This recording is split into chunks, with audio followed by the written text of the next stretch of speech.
Y'all know what it is.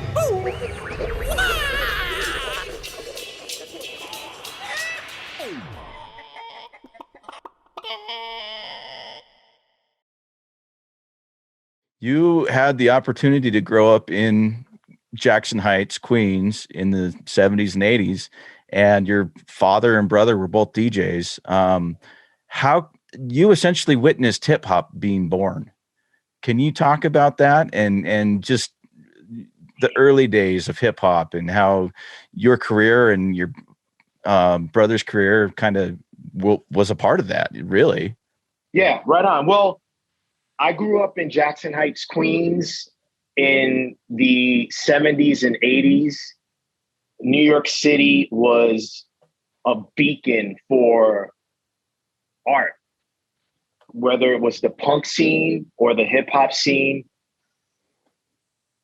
I feel like New York just gave birth to this renaissance and a new perspective on how to view music and artisticness. And by no means do I want people to think that when you said I witnessed hip hop being born, that I was at the park jams with Kool Herc and Grandmaster Flash. It wasn't in that sense, you know, like I was in Jackson Heights, Queens, the pioneers of this art form, the pillars of everything that I do were up in the Bronx. Yeah. And I was 8, 9 years old when hip hop hit the mainstream, when movies, well, I shouldn't say movies, but for example, the news started to document what these kids were doing in the Bronx.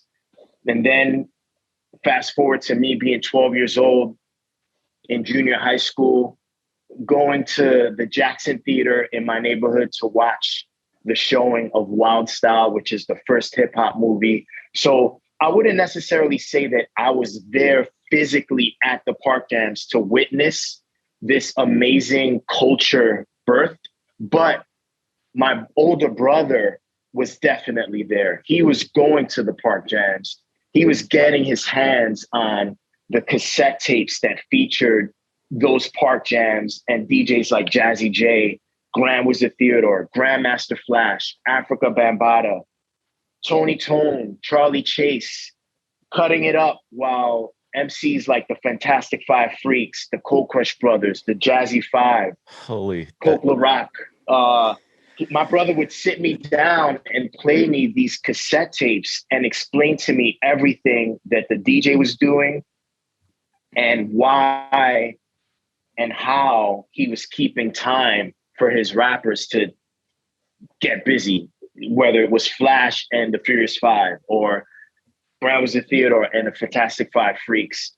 I had this,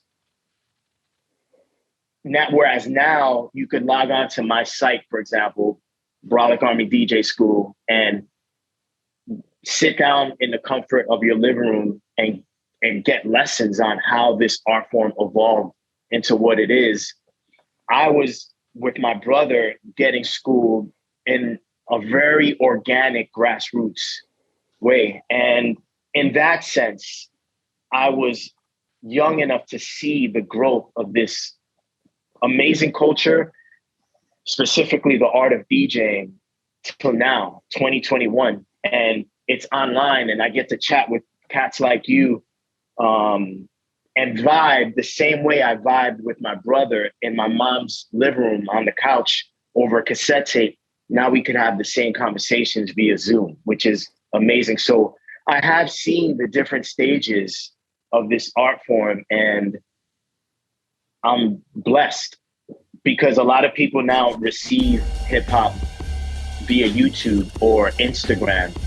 I was going to park jams with my brother when I was old enough and watching these pillars perform. I remember I myself used to breakdance, you know, and battle kids. So I've dabbled in all of the elements of hip hop, b-boying, MCing. To this day, if you ask me to, I could sit down and write a rhyme for you. I don't necessarily like my voice, so I'd be apprehensive about spitting it, but I could write rhymes. I tried the beatbox, I wrote graffiti. DJing is just what I was best at, and here I am today.